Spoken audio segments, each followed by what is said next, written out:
Cílio, coordenadora da sala. Deixa eu colocar aqui uma musiquinha suave.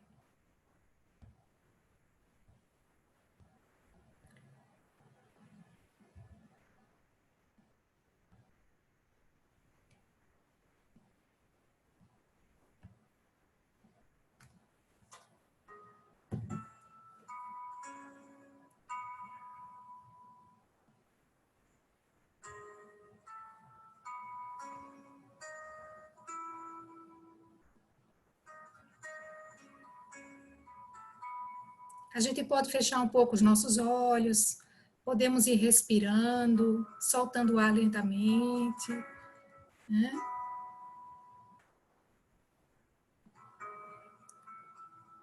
Tentando entrar nessa sintonia de amor, de irmandade, de fraternidade, de bem.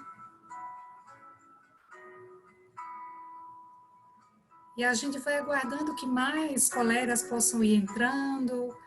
Temos aí 1 ou 2 minutos para a gente poder fazer a nossa prece. E a gente pode fechar os olhos e tentar passar as cenas do dia na nossa cabeça, respirando profundamente, deixando que o ar vá penetrando em nossos pulmões.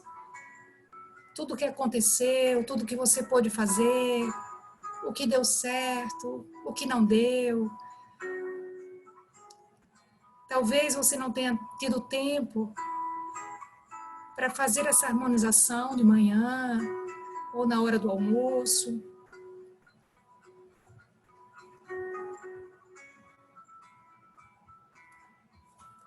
E agora você pode inspirar e soltar o ar profunda e suavemente.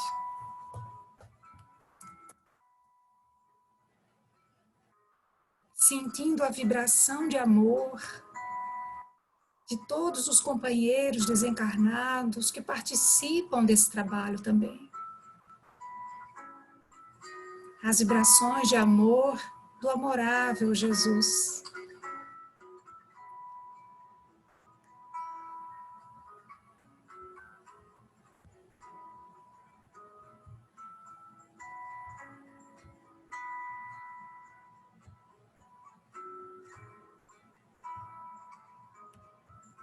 E a gente pode, mais uma vez, inspirar e soltar o ar lentamente,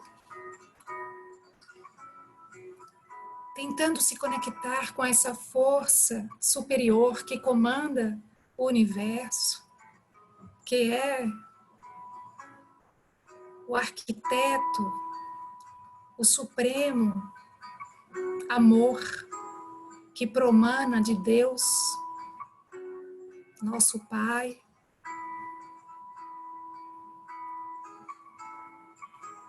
E assim nós podemos dizer, Senhor da vida, infinito Deus de amor, muito obrigada, Senhor, por esse momento tão especial, onde nos recolhemos ao teu regaço paternal, amoroso, para agradecer, Senhor, a oportunidade de estendermos a luz do conhecimento e de aprimorar em nós os valores espirituais de que tanto necessitamos, Senhor. Abençoa este grupo, esta sala, esta facilitadora e a todos os demais, Senhor. Que a tua luz possa nos envolver, nos irmanar, hoje, agora e para todo sempre. Que assim seja.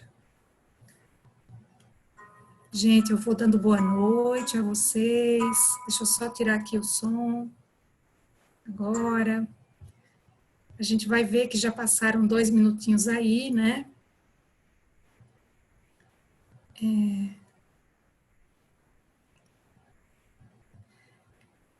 Como a Isa vai ficar admitindo as pessoas, eu não sei quantas pessoas tem, eu já estou aqui com a tela pronta. Eu quero só saber o seguinte de vocês: vocês estão me ouvindo bem ou tá repassando para vocês com algum chiado? Porque se tiver com chiado, pode ser que seja o ar condicionado. E aí eu posso desligar. Aqui para mim tá ótimo, Adriana. Para mim também, Adriana. Também dá Tá para ótimo. ouvir bem. Ai, que bom. Então vamos manter o ar-condicionado ligado, que para mim é bem melhor. Gente, olha, tudo de bom para vocês. Qualquer coisa que vocês quiserem. Como eu estou com a tela, eu não estou nem me vendo, estou vendo só a tela do estudo, vocês podem falar a qualquer hora, tá? Não tem problema. Vamos começar? Eu acho que tem muita coisa para a gente hoje conversar, tirar dúvidas, né? Vamos ver se eu consigo passar todo esse conhecimento e deixar as perguntas para o final, tranquilo? Eu acho que vocês, pelo menos a maioria, conseguiu ler. Quem não leu, não tem problema. A apostila, né, que a gente enviou. Mas a gente vai hoje ampliar um pouquinho aqueles conceitos que estão ali na apostila, tá? Então, esse é o nosso assunto de hoje. A gente vai conversar sobre alma, separação do espírito em relação ao corpo, né? Perturbação espiritual, que é justamente no momento da desencarnação, o que é que ocorre. O coma, vamos ver o que é isso em termos médicos e espirituais. O estado vegetativo, morte cerebral, a mesma coisa, vamos comentar. Os estados de EQM, de quase morte, né? Cremação e transplantes. Então, todo esse material nós colhemos no Livro dos Espíritos, na Gênese, nas obras de André Luiz e nos artigos da AME Brasil, bem como, claro, como eu não sou da área médica, tive que recolher o Dr. Google também, né? Para trazer aqui os conceitos mais aproximados da realidade possível para todos nós. Então, vamos passando aqui os slides para a gente começar. E aí a gente começa conversando sobre Kardec em relação ao Livro dos Espíritos, quando ele diz assim, cada um morre conforme viveu. Não é interessante, pessoal? Vocês acham legal? Porque cada um vai, ao longo de hoje, por exemplo, de ontem, de amanhã, e assim sucessivamente, nós estamos preparando o nosso desencarne. Nós estamos aquilatando circunstâncias emocionais, mentais, morais, para quando chegar o nosso momento do decesso do corpo físico, do desligamento com essa matéria que nos reveste o nosso espírito, nós termos a maior estabilidade possível durante essa transição em que a alma fica sem saber aonde se encontra, né? De modo que Kardec acertou, no meu ponto de vista, ele foi muito assertivo quando ele disse cada um morre conforme viveu, ou seja, é o teu estado mental, é o teu estado emocional que vai dirigir esse momento tão especial, tão grave na nossa vida, né? A situação do espírito varia ao infinito na desencarnação. Se a gente pudesse aqui estabelecer níveis, graus, né, seria realmente cada um. Na verdade, o estudo que nos traz o Evangelho, o Livro dos Espíritos, a Gênese, é que cada desencarnação é uma desencarnação, diferente da outra, né? Depende muito da condição moral, emocional, espiritual daquela criatura e do preparo que ela teve para esse momento, né? Nós podemos ser adormecidos durante o transe da morte física para somente acordarmos no plano espiritual. Claro, isso é merecimento. Para quê? Para que nós não venhamos a passar pelo estado da perturbação espiritual, que a gente vai ver daqui a pouco, né? Mas merecimento, a gente sabe que é conquista da alma, conquista pessoal, né? Mas pode acontecer, não é? Inclusive nas preces, quando a gente ora, nós costumamos pedir, não é? Que os nossos irmãos sofredores sejam beneficiados com o sono reparador, né? Ao entrarem no processo do desencarne, para não sofrerem esse estado de vácuo mental e emocional no momento da desencarnação, né? Mas é como nós falamos, questão de prece intercessória ou merecimento, né? Vamos em frente, pessoal?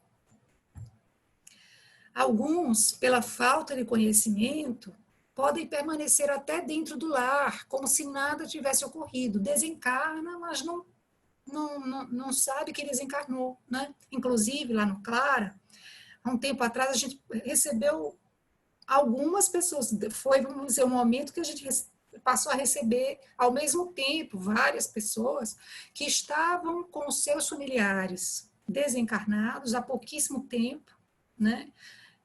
Mas sentindo-se mal dentro de casa.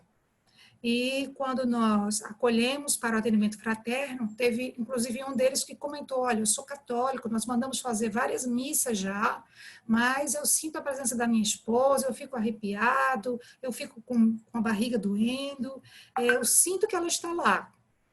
E como eu tenho medo, ele dizia, isso não me faz bem, eu vim aqui justamente porque eu queria que a senhora me dissesse o que eu posso fazer, o que é que a casa pode fazer, né? Então, vocês vejam que a falta de conhecimento sobre o mundo espiritual gera muitos transtornos, seja para os que ficam, seja para os que partem, né? E por isso que a gente precisa mesmo estudar essas coisas. Aqueles que não detêm esse conhecimento, por exemplo, e não sabem sequer que desencarnou, e sequer os mentores ou os anjos da guarda, como se dizem, podem chegar perto para poder conduzir a uma orientação, porque eles não têm base mental para oferecer um canal de diálogo. Então, é como se tivessem a mente fechada para qualquer intervenção dos mentores espirituais. Esses ficam muitas vezes como se nada tivesse ocorrido dentro de casa, sentindo as mesmas sensações fisiológicas de quando encarnado, né? A falta de espaço mental para essa vida extracorpórea causa, então, imensa perturbação. Quando não acreditam também na vida espiritual, porque às vezes não é só não ter o conhecimento, mas é conhecer e não acreditar, não é? Como, por exemplo, algumas religiões que acreditam que depois de morrer, tudo se acaba, né? Ou depois de desencarnar ou morrer, entra em sono profundo para aguardar o dia do juízo final, por exemplo, né? E é, de fato, o que se chama de auto-hipnose, porque esses espíritos, quando desencarnam e têm essa consciência espiritual obnubilada em relação à vida vicejante do plano espiritual, eles se auto-hipnotizam, entrando num sono profundo que é muito difícil acordar. Gente, a gente leu uma obra em que comentava um espírito que desencarnou nessa condição de auto-hipnose, né? E que a espiritualidade amiga fez tudo para acordá-lo do sono, perdão, sem obter nenhum êxito, né? O espírito recebeu vários passes magnéticos de vários tipos, várias intervenções, tentativas, né, de ser despertado, mas o estado de, vamos dizer assim, de inconsciência era muito grande. E aí o coordenador da área, né, dessa ala que recebeu esse irmãozinho, comentou, só tem um jeito para ele: reencarnar novamente. Providenciar com urgência o seu reencarne, a volta para o plano material, porque só mediante uma nova entrada na matéria, para que ele pudesse conquistar uma nova filosofia de vida, um novo olhar de mundo, um novo olhar da vida, ele iria construir condições mentais para poder se libertar dessa prisão mental que ele criou. E aí, quando ele reencarnou no corpo de uma mulher, né? E essa menina, desde pequena, dormia profundamente por horas. Quase o dia todo ela passava dormindo. E era um fenômeno que os médicos da terra, né, da cidade, do país onde ela morava, não souberam definir. Não souberam definir. Foi um caso, claro, real, né? Que os médicos não tiveram, é um distúrbio aí que eles não souberam definir, né? Mas que com o avançar da idade, ela ia diminuindo a quantidade de sono. Bom, vamos seguir. Aos que dormem, tem André Luiz, no livro Os Mensageiros, dizendo assim, olha que legal. As criaturas que nunca se entregaram ao bem ativo e renovador em torno de si, e mormente os que acreditavam convictamente na morte como sendo nada, o fim de tudo, o sono eterno. Por que que eles, então, Aniceto, né, que é o mentor aí do livro, ele está explicando o fato dessas criaturas entrarem nessa auto-hipnose, porque nunca procuraram se entregar ao bem ativo e renovador em torno de si, né? Gente, e a gente lembra também que não é só isso, né? Porque não é pelo fato de sermos espíritas que nós vamos conquistar melhores caminhos no nosso processo de desencarnação, né? Porque a gente sabe que o que pesa nesse momento são os valores morais, por exemplo, a humildade, né? Se a gente observar, eu até gostaria de perguntar para vocês, seria mais fácil vocês convencerem a uma pessoa bem humilde, católica, né? Que ela desencarnou, que ela já está no plano espiritual, vai conhecer os seus amores que lá já foram, né? Ou vocês convencerem a um espírito orgulhoso que ele desencarnou de última hora, que ele estava bom e ele desencarnou de repente. O que é que vocês acham? Vai ser mais fácil convencer o católico humilde ou o espírito orgulhoso? A gente logo deixa assim a suscitar, né, a ideia de um pensamento que talvez fosse mais fácil, com mais chance de certeza, né, convencermos aquela humilde católica, né? Porque ela vai acolher com mais amorosidade, com mais discernimento, vamos dizer, com mais boa intenção, aqueles que forem, né, tentar ajudá-la. Então, a humildade, ela verdadeiramente... Será que tem mais gente aí na sala? Eu vou tentar olhar o chat aqui. Ouço bem sem ruído, Joia. O católico humilde, muito bem, Jane. Pois é, então, é complicado, né? Conhecimento liberta, mas não liberta tanto. A gente precisa também das outras asas, da asa do amor e da humildade, né? Então, vamos lá. Esse livro que vocês estão vendo aí é um livro que eu costumo indicar, tá? Para quem passa pelo processo do luto, para quem passa pelo processo da perda de entes queridos, seja em que idade for, porque o livro fala da desencarnação de uma menina, tá? Com câncer, e é uma história linda, linda. A Vera Lúcia Marinzec, ela é autora daquele livro Violetas na Janela, que se tornou best-seller com mais de 2 milhões vendidos, né? E esse espírito foi, junto com a Patrícia, né, os espíritos que estão trazendo essas obras para a Vera, né, para todos nós. E o Caminho das Estrelas tem acalentado muita gente lá no Clara, tá, pessoal? Geralmente eu aponto esse livro porque é como se fosse o dia a dia dessa menina no plano espiritual, desde quando ela chegou, a sua adaptação, né, a colônia que ela foi, né, e também os familiares que não conheciam o espiritismo, mas que vêm a conhecer através de uma amiga e começam a sair do desespero para poder ajudar a filhinha a manter-se estável no plano espiritual, né, porque também tem essa situação muito difícil dos familiares prenderem aqui, não deixar, apesar do amor querido deles desencarnar, né? É difícil soltar esse laço, né? E quanto prejudica aos desencarnados. Bom, vamos seguir? E aí vem os tipos de desencarne, para a gente poder estar passeando pelos temas, né? E depois vocês vão fazer aí os questionamentos. Então, em relação ao desencarne por morte natural, é o melhor de todos, né? Aliás, eu sempre digo que é importante a gente saber ou criar, imaginar como nós gostaríamos de desencarnar, porque nós iremos criar base mental para isso. Nós iremos criar equilíbrio, nós iremos criar imantação dos nossos pensamentos na serenidade, na tranquilidade, não é?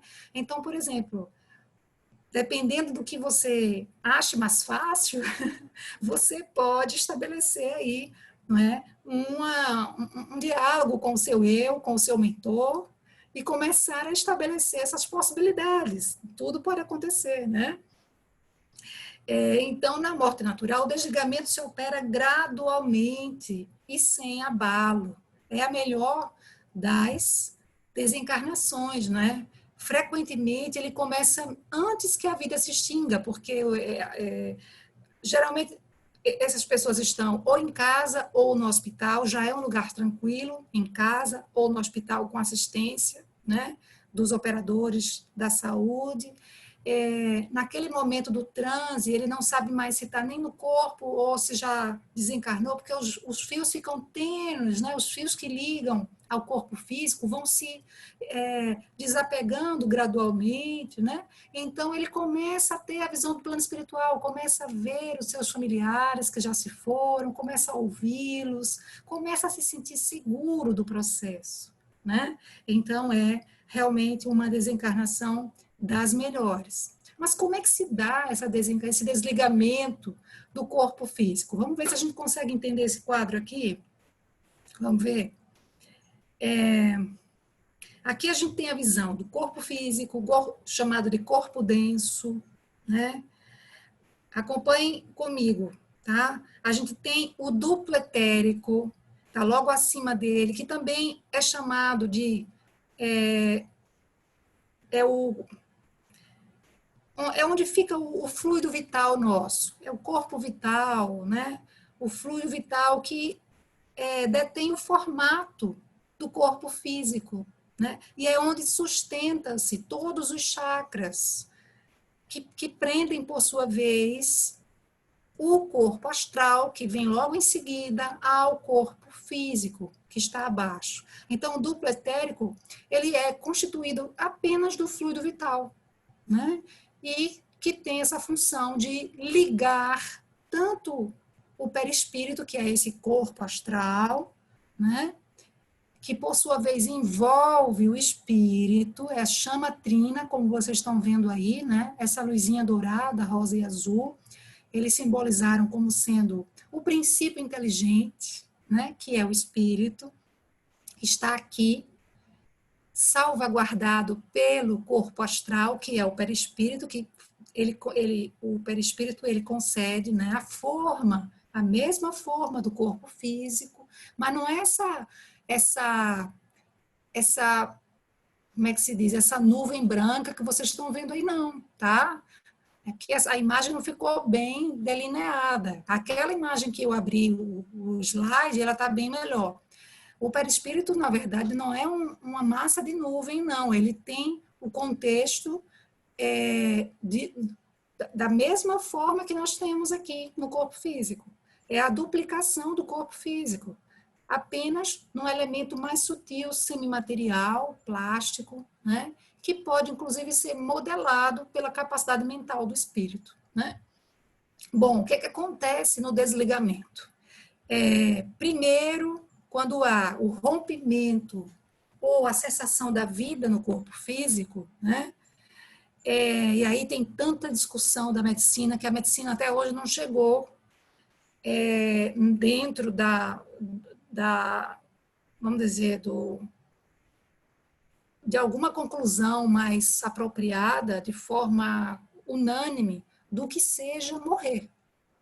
Para alguns, morrer, nos termos biológicos, seria a mesma coisa que morte cerebral, para outros seria a parada do coração, do batimento cardíaco. Né? Então, estão ainda nessa dúvida, e a gente vai ver por quê daqui a pouco, tá? Que é muito difícil definir a morte biológica.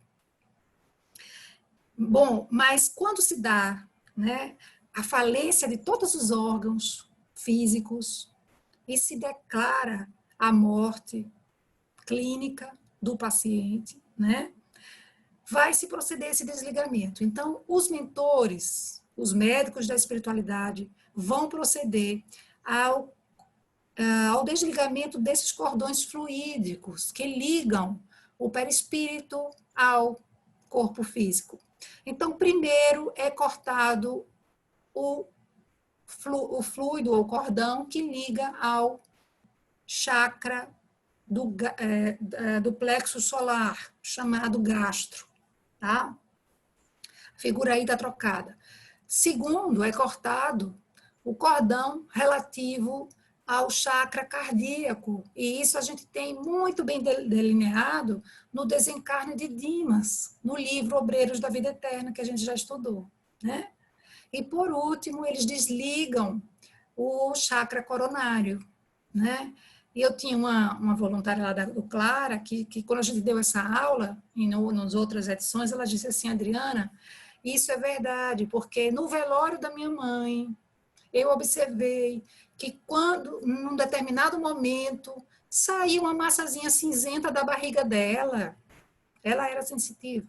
Depois saiu outra massa cinzenta do coração e depois estava na cabeça. Então, é assim mesmo que a espiritualidade vai agindo, né, para poder libertar o perispírito. Lembrando que isso pode durar horas, né, pessoal? E depois a gente vai ter mais coisas para comentar a respeito disso. Bem, na morte violenta, por tortura, suicídio ou acidente, os laços se rompem bruscamente. O espírito, surpreendido pelo imprevisto, fica como que atordoado pela mudança que nele se opera e não compreende a sua situação. Claro, né? Morte violenta, os laços são rompidos bruscamente, né? São separados e aí tem essa possibilidade de maior confusão mental, né? Essa ilusão não é exclusivamente dos casos de mortes violentas, é encontrada também nos indivíduos cuja vida foi absorvida pelos gozos e interesses materiais. E quanto que a gente poderia aqui catalogar, né, meus irmãos? Quantos por cento da população do planeta, né? Precisamos, de fato, conversar sobre isso. Mas vamos seguir. Morrer e desencarnar são expressões diferentes. Morrer é uma coisa, desencarnar é outra, tá? Morte física e desencarne não ocorrem simultaneamente. O indivíduo morre quando o cérebro e o coração deixam de funcionar. E eu acrescentei logo os dois para evitar discussão. O indivíduo morre quando o cérebro e o coração deixam de funcionar, né? O espírito desencarna quando se completa o desligamento do perispírito com o corpo físico, o que demanda algumas horas ou dias e até meses ou anos, né, meus irmãos? A gente sabe disso. Morre quando o cérebro deixa de funcionar, porque quando o cérebro deixa de funcionar, não vai alimentar a circulação sanguínea para, né? E aí mas o coração ainda fica batendo. Tem, né, geralmente por 1 hora e até 1 semana. Tem casos que o coração fica batendo. Quando o coração deixa de funcionar, né, há uma parada cardíaca, o cérebro deixa de mover o oxigênio, né, em torno de 3 minutos acaba o oxigênio do cérebro. Em 5 minutos pode ter causas irreversíveis para esse indivíduo. Né? E aí depois a gente vai ver as questões de morte cerebral, né? E outras mais que a gente vai trazer aqui. Então, morrer é diferente de desencarnar, tranquilo? Até porque a gente lembra que no livro, o último livro que a gente estudou, Obreiros, né? Um dos médicos aplicava a eutanásia num paciente, lembram disso? Vocês que foram do grupo? E quando o médico aplicou aquela injeção no Cavalcante, né? Antecipando a partida dele do corpo físico, aqueles elementos químicos da injeção intoxicaram o corpo físico dele e lesou também o perispírito, né? E quando ele veio a morrer, o desligamento do perispírito foi muito mais longo, porque como que aquelas substâncias químicas da eutanásia, que provocaram a eutanásia, contaminaram o perispírito, deixando ele ligado ainda com fluidos vitais específicos do corpo físico, né? Geralmente, em torno de 30 dias, esses fluidos vitais permanecem no perispírito. Por isso, o estado de confusão, de inquietamento, de sensação de mal-estar, não é porque você já está lá, mas continua tendo sensações de como se estivesse aqui. Deu para entender? Então, a coisa fica meio que confusa, né? Mas com o tempo isso vai perdendo, porque o fluido vital vai se extinguindo e o indivíduo vai tomando cada vez mais consciência de que se encontra em outra realidade, em outro plano, né? Muito embora, como nós falamos no início, isso não é para cada espírito. Porque, por exemplo, para Caibar Schutel, para Herculano Pires, para espíritos com mais, digamos assim, dilatação mental, né? Preparo espiritual e condições virtuosas da alma, esses, como Allan Kardec, por exemplo, né? Como Sanson, dirigente da Sociedade Espírita de Paris, que Kardec dirigia, ou partilhava com ele, esses espíritos se desprenderam quase que automaticamente do corpo físico. Por questão de horas, pouquíssimas horas estavam, inclusive dando comunicação em mesa mediúnica. Todos esses que eu comentei aqui. Né? Para vocês verem o grau de lucidez espiritual que varia de pessoa para pessoa. Né? Mas vamos lá. Conforme algumas narrativas de romances mediúnicos, certos mártires que morriam devorados pelos leões nos circos, durante as perseguições aos primeiros cristãos, eram retirados do corpo por espíritos benfeitores, segundos antes das feras o destroçarem. Gente, olha que coisa linda! Isso pode acontecer também. Né? É a ação da espiritualidade superior a favor dos cristãos primeiros, né? Aqueles que não negaram Jesus e de imediato se comprometeram a segui-lo, né? Com amor, com fé, com esperança, que a gente muitas vezes não enxerga hoje na nossa vida, né? Então eles foram abençoados com esse merecimento de não sofrerem a tortura daquelas feras sobre seus corpos físicos, né?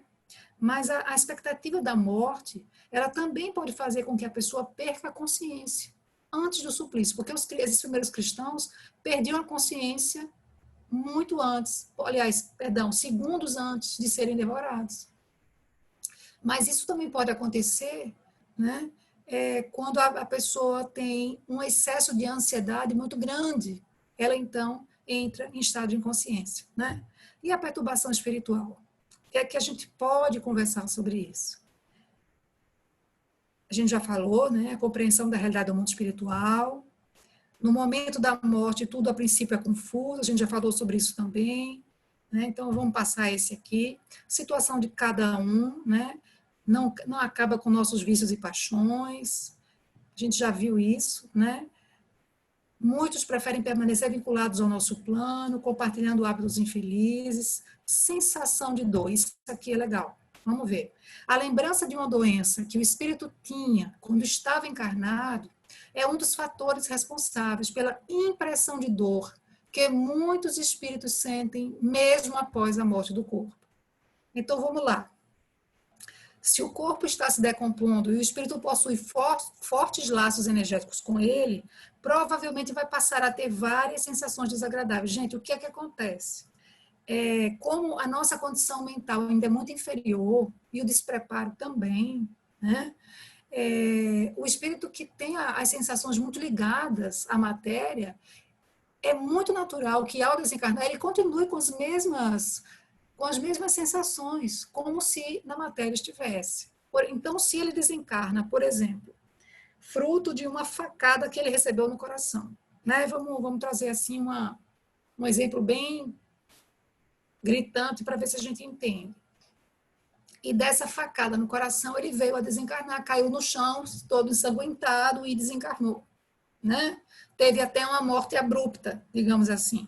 Ele chega no plano espiritual sem o preparo adequado, né? E aquela sensação da facada sobre ele, sobre o seu peito, vai permanecer na sua condição mental. É muito comum esses espíritos plasmarem a faca, o sangue, e a sensação de dor. Ele não tem dor, na verdade, porque ele já não está mais no plano material, ele não está sujeito à reação fisiológica, né? Mas ele tem a sensação da dor, que é um mal-estar que ele não consegue identificar. Então, ele plasma no seu perispírito o sangue e todas aquelas condições em que ele estava. E muitos, infelizmente, ficam assim por muito tempo, não é? O que é que acontece com o despreparo dessas condições? Ok? Tranquilo até aqui? Será que eu estou conseguindo dar conta da hora? Vamos conversar um pouquinho sobre isso aí, que está na tela agora? Deixa eu ver se tem alguma coisa aqui no chat, deixa eu abrir aqui. Ninguém falou nada, tudo bem. Então, vamos conversar um pouquinho agora sobre coma, morte cerebral, estado vegetativo? Vamos lá? O que é coma? Coma é um estado de inconsciência profunda, né? Ele está minimamente consciente, portanto, ainda vivo, porque ele ainda tem estímulos cerebrais, né? Mas esse paciente que está em coma, ele não tem estímulos, ele não responde a estímulos nem externos, nem os internos dele. Geralmente eles ficam até 5 semanas em coma, é o máximo, tá? E a partir daí o paciente vai emergindo para algum lugar. Ou ele entra em restabelecimento, né, e volta, melhora, sai do coma, ou ele vai para um estado vegetativo, ou para a morte cerebral, ou para o óbito. Um dos exames principais, esse para mim é o mais principal, segundo os artigos da AME Brasil, é esse aí, o eletroencefalograma, que mostrará o silêncio elétrico cerebral, vai comprovar que houve, de fato, a morte cerebral, para poder a família escolher se vai haver ou não, junto com a declaração do morto, digamos assim, de quem desencarnou, se vai haver ou não o transplante dos órgãos, né? Mas o que é que acontece? Tem muita coisa aqui interessante.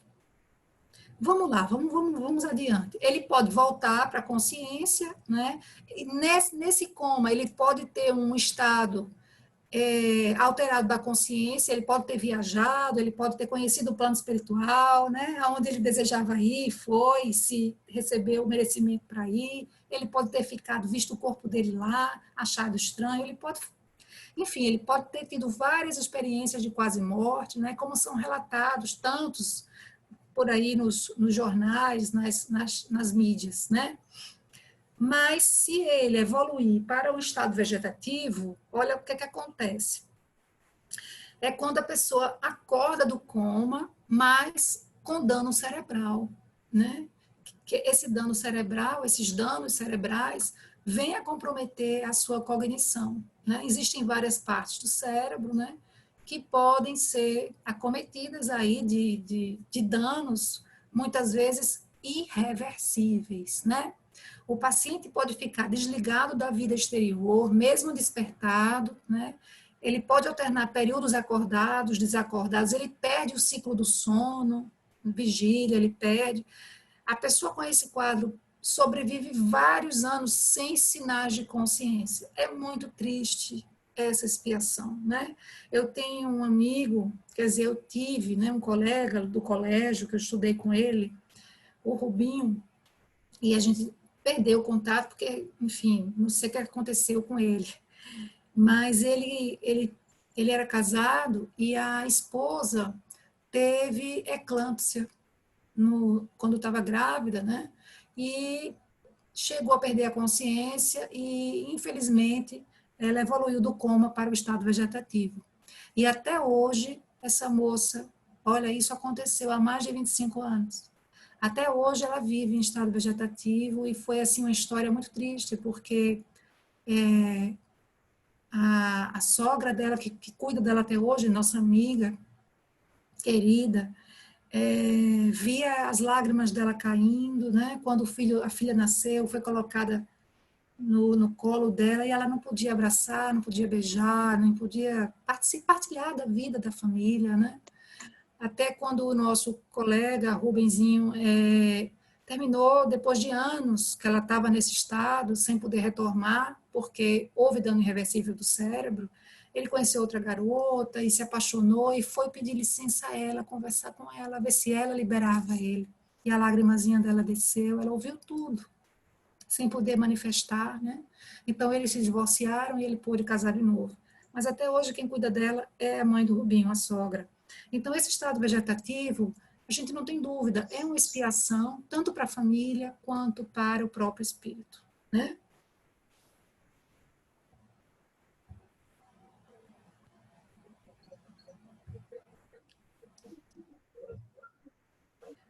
A morte encefálica ou cerebral é uma situação em que o cérebro está morto e o corpo vivo.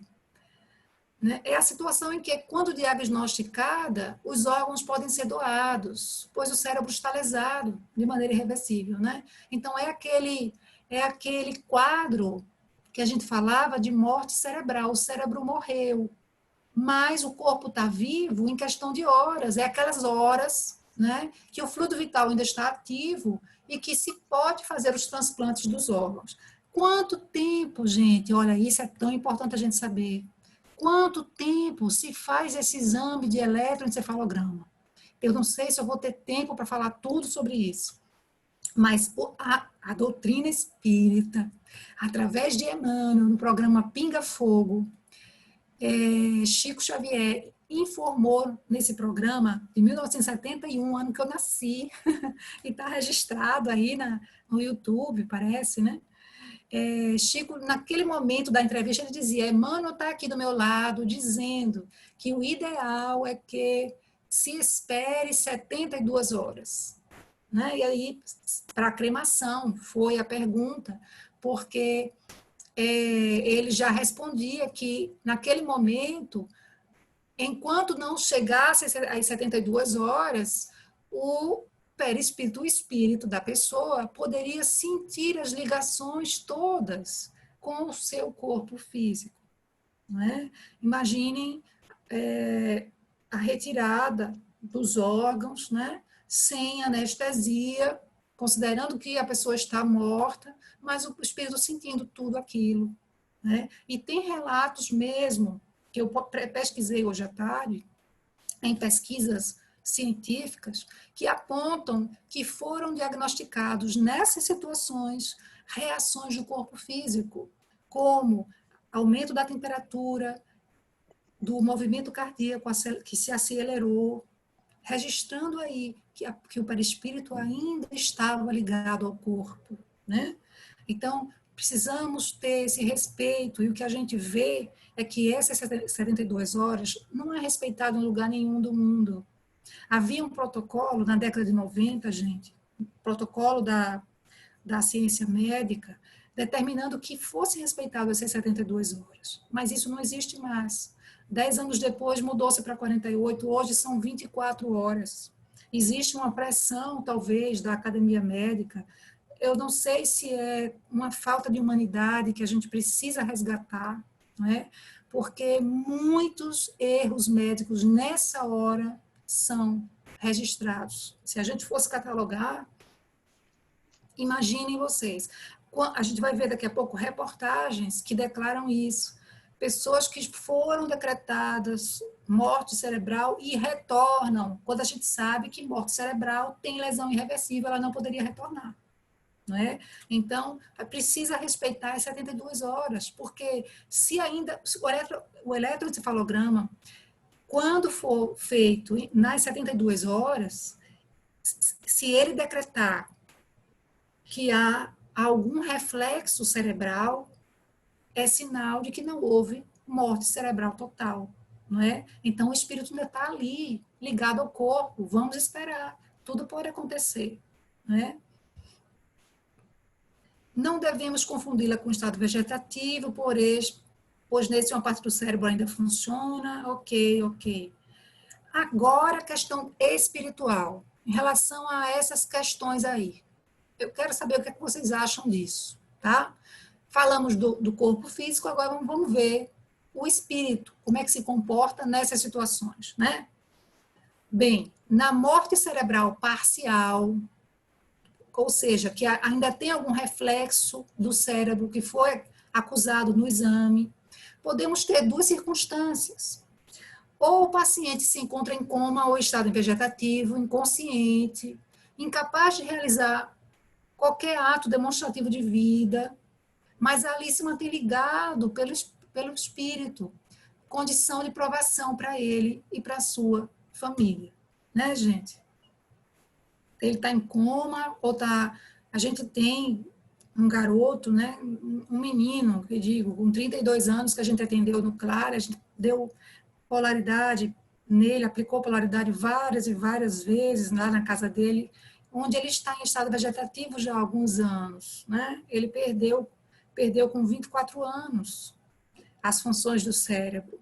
Era inteiramente normal, mas ele veio perdendo por uma questão de coágulo que cresceu no cérebro dele e, infelizmente, ele entrou nesse estado, né? Ou seja, ele tem vida vegetativa, mas o espírito dele fica ali ainda preso, mantido, ligado ao corpo físico, porque na verdade, é uma expiação, né, nessas situações, é mais expiação no nosso entendimento do que provação, né, para ele e para a sua família. Ou, noutra situação, pode acontecer. O paciente já desencarnou, possivelmente está no estado de sonolência restauradora em qualquer colônia do plano espiritual, né? Não percebeu seu desencarne, ou pouco se mantém sobre isso, pouco conhece sobre isso, e é rapidamente socorrido pelo plano espiritual, ainda que o corpo físico se mantenha sobre um estado de similaridade ao da vida, ou seja, ainda esteja respondendo o coração dele, né? Que a gente já viu aqui que pode ficar batendo mesmo com morte cerebral, né? Esteja ainda com respiração mecânica, por exemplo, mas o espírito pode não estar mais ali, né? Já pode ter, de fato, desencarnado. É uma provação essencialmente para a família, nessas situações, né? E aí a gente trouxe algumas reportagens, por exemplo, essa que vocês estão vendo aí, do americano com morte cerebral acorda após aparelhos serem desligados. Vejam vocês, é um caso assim, muito raro, muito, vamos dizer, que causa muita curiosidade, porque morte cerebral não caberia o retorno da condição do cérebro. Deve ter sido um apressamento no diagnóstico. Por isso que é importante esperar 72 horas, né? A outra reportagem, após ter morte cerebral constatada, a mulher responde a estímulos em São Paulo. Olha só, mesma coisa. E, por último, tem uma publicação no New York Times que casos de morte cerebral nos Estados Unidos levantam debate sobre desligar aparelhos. E aí eu me lembro que ele trazia nessa reportagem o caso de uma mulher que estava grávida, né? Quando teve uma parada, aliás, teve parada cardíaca por conta de um coágulo no cérebro, e ela entrou em coma, mas ela estava grávida já de 20 semanas, e os médicos não quiseram, ela teve diagnóstico de morte cerebral, e os médicos não quiseram desligar os aparelhos. E incrível, a família queria desligar. porque a decisão dela ser mãe era só dela, segundo a família, não cabia ali os médicos entenderem. Olha aqui, gente, me perdoem, mas eu achei um absurdo, porque é uma vida que estava ali, né? E os médicos mantiveram ela, mesmo com o diagnóstico de morte cerebral, aquele corpo mantido em estado de vida, ou seja, com respirador mecânico, com pressão regular, atmosférica, tudo para garantir o desenvolvimento do feto, para que ele pudesse viver, né? E assim foi feito. Aí eu pergunto a vocês, será que ela, o espírito dela ainda estava ali, daquela mãe, né? Tanto pode estar quanto não, como a gente viu, porque pode ser uma condição de provação para a família, para ela, né? Ou, nesse caso, já poderia ter desencarnado mesmo, né? Então, existe essa possibilidade de manter o corpo físico com vida mecânica, com aparelhos mecânicos, né? Com o fluido vital sendo ativado, sem que o espírito ali esteja. Já falamos sobre as experiências de quase morte, muitos casos em que são comprovados a vida no plano espiritual por conta dessas experiências, né? E eles relatam coisas lindas que viram um tubo de luz, né? E que muitas vezes isso tem mudado a vida dessas pessoas que passam por essas experiências. A cremação, que eu particularmente não sugiro, não indico, né? Claro, todo mundo é livre para agir, mas a gente sabe que o fluido vital ele pode demandar muito mais tempo do que as 72 horas para se desligar do perispírito. E em alguns casos, imaginem vocês que se esses fluidos vitais não tivessem totalmente desligados, o espírito não sentiria, portanto, os efeitos daquele fogo ali sobre ele. Então, pode ser uma causa de muita dor e sofrimento para esse espírito, né? Eu prefiro não optar pela cremação. Os transplantes, a mesma coisa, né? Inclusive, Chico Xavier, ele declarou por escrito que não queria que os órgãos dele fossem doados, né? Claro, a gente sabe que tem outras razões, porque tem a questão da empatia ou não com outros espíritos, que poderiam, inclusive, vibratoriamente prejudicá-lo. A distância, porque o pensamento não mede distância, não é?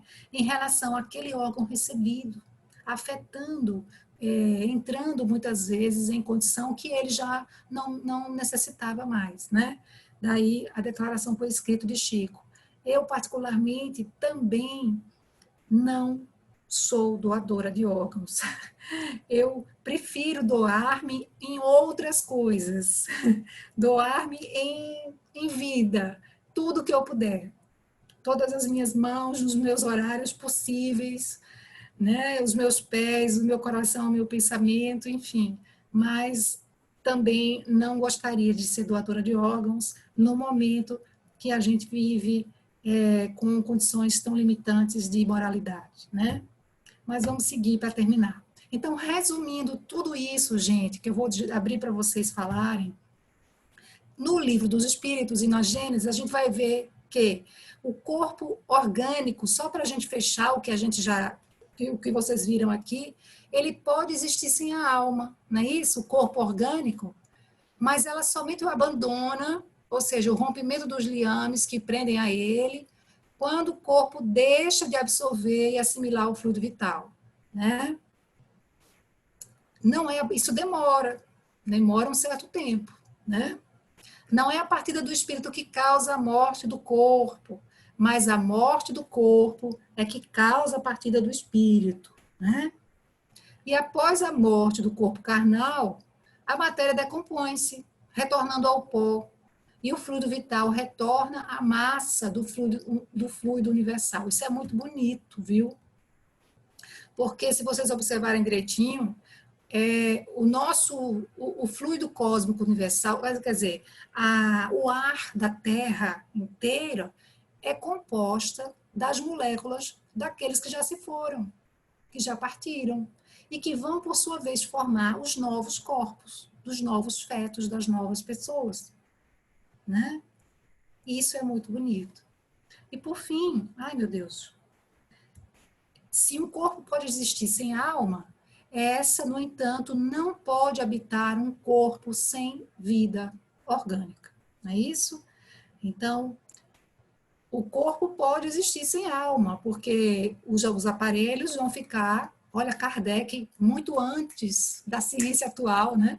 Já se manifestava os espíritos superiores dizendo isso. Que pode sim, porque os aparelhos mecânicos, né, podem manter um corpo físico pelo tempo que for, que for possível, né? A depender do interesse da família. Porque tem muita gente que pensa que o espírito está ali. Não, eu não quero que desligue os aparelhos da minha filha. Era outra reportagem americana, né? Aquela briga sobre o desligar ou não dos aparelhos, né? E muitas vezes o espírito nem está mais ali. Falta de conhecimento espiritual, né? Porque numa intuição, numa prece, os bons espíritos se chegam para nos intuir, né? Para nos orientar e dizer, de fato, o que é que está acontecendo com aquela situação, né?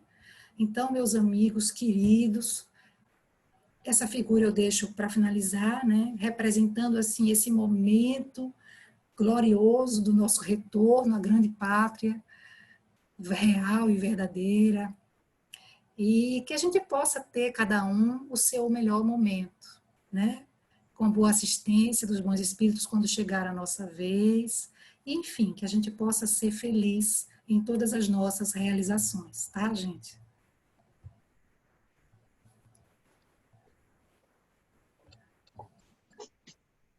D'Artagnan não entendeu o exemplo do Chico Xavier em relação à doação dos órgãos, tá? É que o Chico, ele sabia que a vibração da pessoa queria receber aqueles órgãos poderia influenciar aquele órgão dele. E como o órgão dele se comunicaria com o seu espírito, porque estaria sempre ligado, já que as células eram as mesmas, né? O núcleo central das células são as mesmas, o DNA é o mesmo, a vibração daquele fígado, por exemplo, doado, iria interferir no perispírito do Chico. Entende? É o caso, muitas vezes, de rejeição de órgãos, quando determinada condição emocional do espírito influi no melhor desempenho da cirurgia, do transplante, né? Então, o Chico sabia dessas coisas todas, que ele poderia receber emanações vibratórias deletérias. Então, ele se adiantou, né? Determinando assim.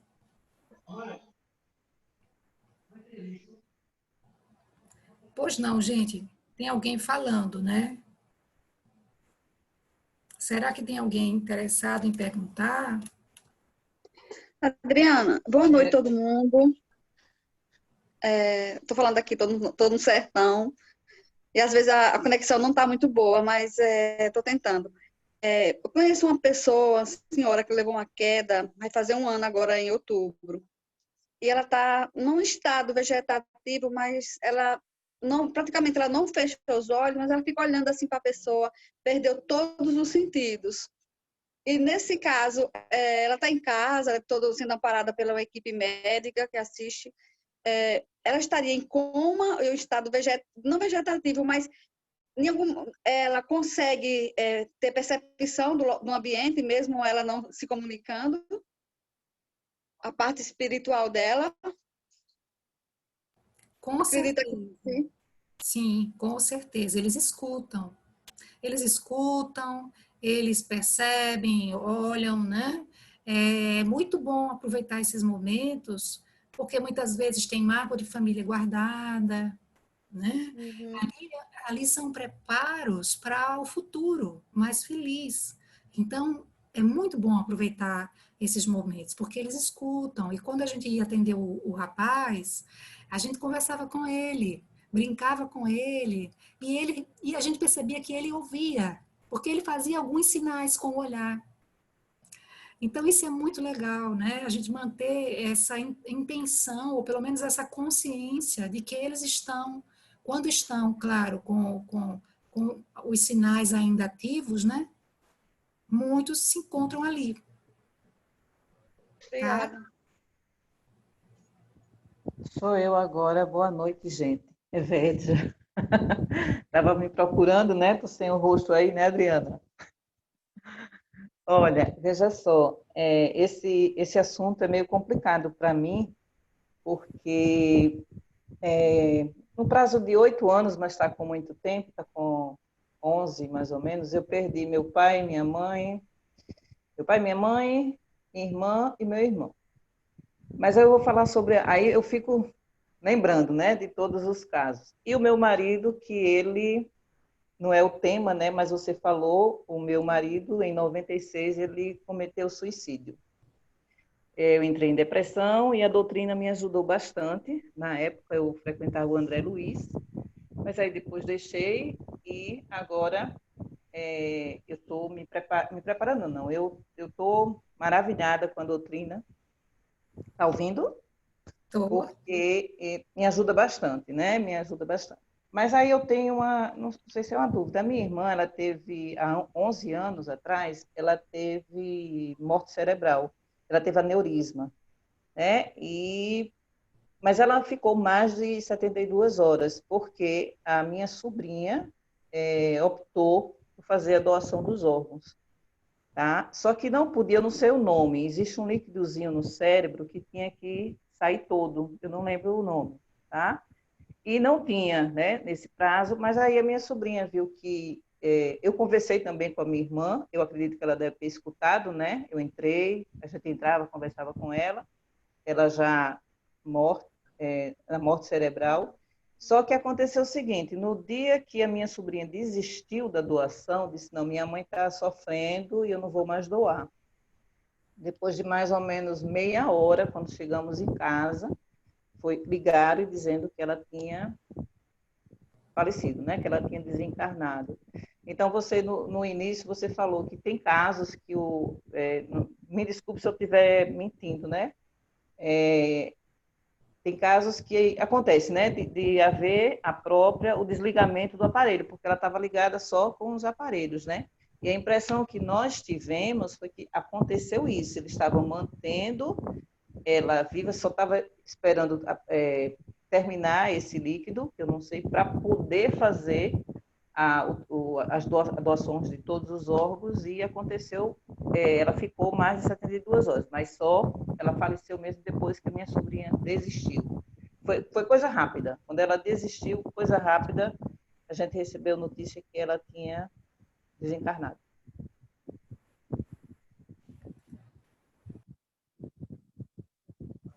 Ok. Porque aí tem que ser feito os exames todos, não só os clínicos, né? Mas os médicos, e são 2 médicos que tem que, cada um, num horário diferente do outro, fazer a checagem e o diagnóstico da morte cerebral com os exames complementares, que além da doença, Cefalograma. encefalograma, também existe a cintilografia, também existem outros exames para detectar ou não o movimento do cérebro, né?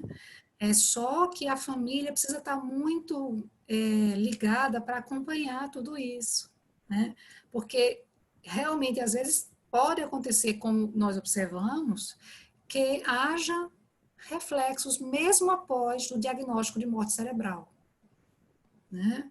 E aí é algo a se parar e pedir à espiritualidade que ajude em relação a essa situação, porque o espírito pode estar ou retornando para um estado vegetativo, para ficar ali muito tempo, né? Ou ele pode estar retornando para pouco tempo, ou voltar a ter todos os movimentos depois, como a gente viu nas reportagens. Que é A uma coisa dúvida, é a dúvida assim, que a gente sim, posso ter a a dúvida. dúvida que nós tivemos, né? Agora pode ser até que eu mude um pouquinho da opinião, é que realmente eles desligaram os aparelhos por consequência de que minha sobrinha desistiu da doação dos órgãos. Pois é, o que a gente também acha possível, tá? Porque o que existe aí de irmãos da medicina sem um feeling do valor humanidade, né? A gente sabe que é muito comum acontecer em olhar para um corpo e não ver a alma, né? Ver um monte de carne apenas. Então, essa é uma questão muito especial, muito séria, que a gente precisa cuidar disso, né? Mais alguém quer colocar, quer perguntar alguma Obrigada, coisa? Adriana. Nada, minha amiga. Tudo tranquilo?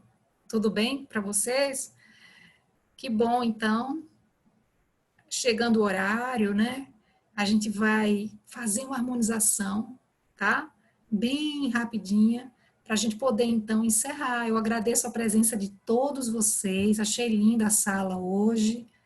E que a gente possa ter essa harmonia da presença de todo mundo, né? Na próxima quarta-feira, trazendo esse compromisso do estudo, do aprimoramento dos nossos conhecimentos, né?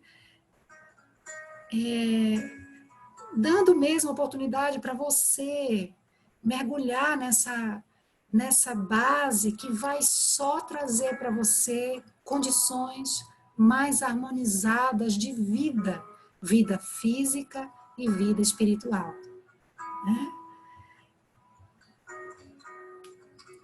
Ele está dizendo assim, o William está dizendo que quer agradecer o tamanho do conhecimento, que bom, obrigada. Eu agradeço a vocês todos a oportunidade, peço que orem por todos nós, né? Vamos orar juntos, uns pelos outros, que a espiritualidade possa então abraçá-los nesse momento. E a gente pode ir fechando os olhos e agradecer.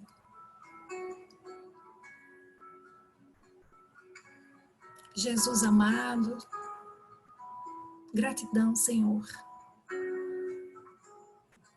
Permite, Jesus, abraçar a todos nós aqui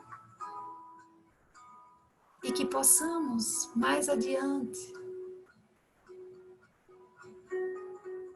cheios de entendimento, podermos sair, Senhor, da condição de auxiliados para auxiliadores e nos enfileirarmos também nas equipes socorristas do plano espiritual, auxiliando os nossos irmãos em sofrimento, nos seus resgates, nos seus acolhimentos.